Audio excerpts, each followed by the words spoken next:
going to be replacing the short block on a Stihl HT 131 pole saw. Like I posted in my short the other day, there's a significant amount of moisture that got into the engine and it's not working, so we're just going to replace this whole short block and get the saw back in order. I did order a carburetor as well. Since we're replacing the short block and doing all this work, it makes sense just to replace the carburetor while we're in there. So I'm just going to set the camera on the saw, going to start disassembling stuff, clean it as I go, and let it roll.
Quite a bit of rust on this piston. The rings are actually frozen to place too, which was causing the running issues.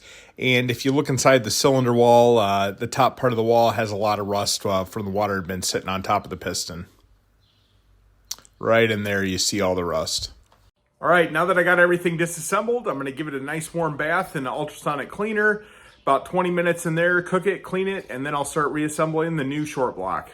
Here's a look at the old short block. Notice all the rust and stuff in there. There was rust on top of the cylinder. The rings were actually seized on the piston and weren't opening up. So that is why we replaced the short block. So once we get the new short block in there, like I said, I'll start reassembling everything and get the saw back and running again. So here's a look at the new short block. I just want to show you guys, it does come with some parts there.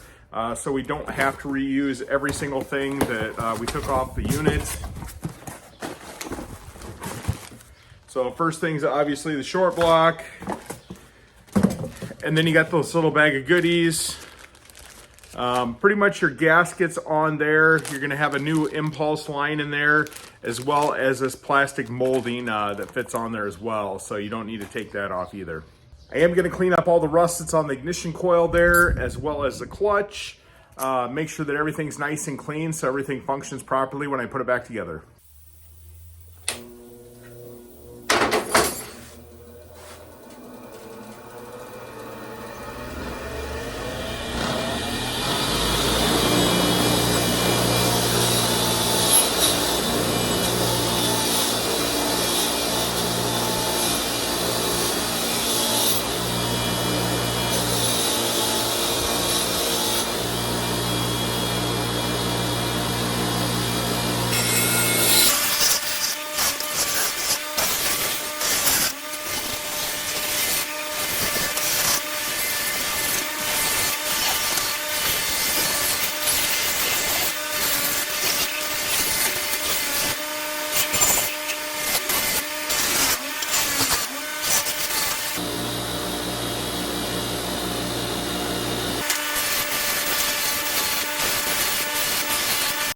Start by installing the new impulse line on the unit.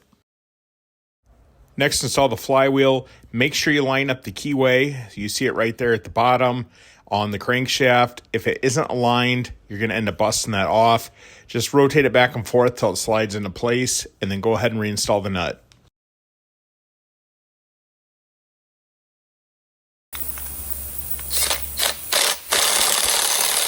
Out of your new parts bag, grab this new bracket and snap it into place. Next, install this black plastic mount behind the ignition coil. I'm going to hand tighten a screw just to barely hold this ignition coil into place until I can get it gapped out. Now I'm going to reinstall the clutch.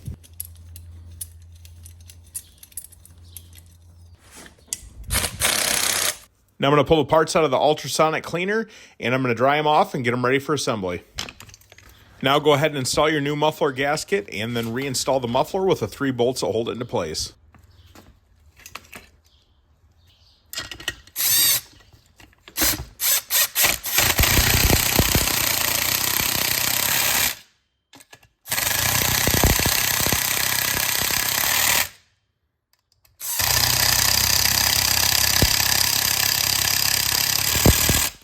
Now reinstall the plastic cover on the bottom of the unit.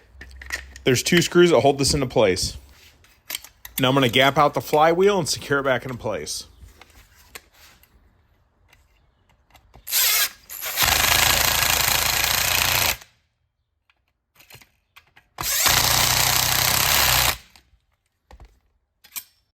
In your new gasket kit, go ahead and locate the green gasket, and that is what you're going to install between your cylinder wall and the flange that you're going to mount to the cylinder. Now we're going to install the carb assembly. Go ahead and put the gasket in there, and then you got 2 bolts that hold this onto the engine housing. Now install the spark plug. Now I'm going to reinstall the throttle cable and the wiring harness. Back out the screw so you can install the plate. Your throttle cable is going to fit in a little slot below this plate, and the plate is going to hold the throttle cable in place.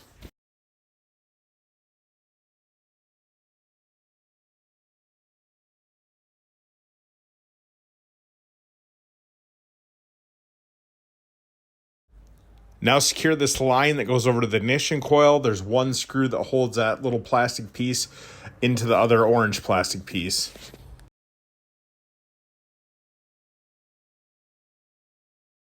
Now reconnect the black wire to your ignition coil. Now install your gasket before you put your carburetor on. Now hook your carburetor up to your impulse line.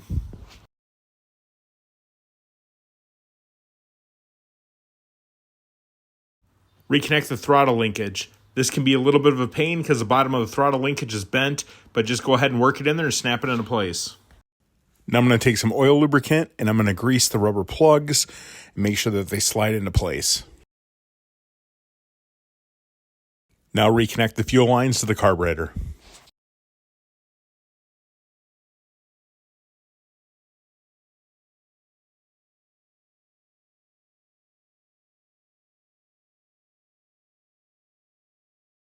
Install your last gasket, then your air filter housing. Don't forget to connect your tank vent. Reinstall the 2 nuts that hold on the air filter housing. Install the clutch drum fan housing. Now install the shroud. Secure the shroud with 1 screw in the back and 2 in the front that hold on the clutch housing. Install the top cover. New air filter and install the air filter cover.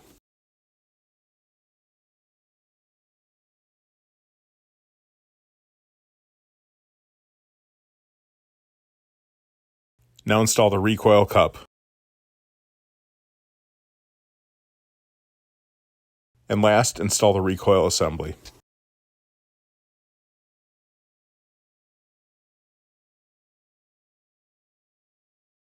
Now install the power head on the shaft.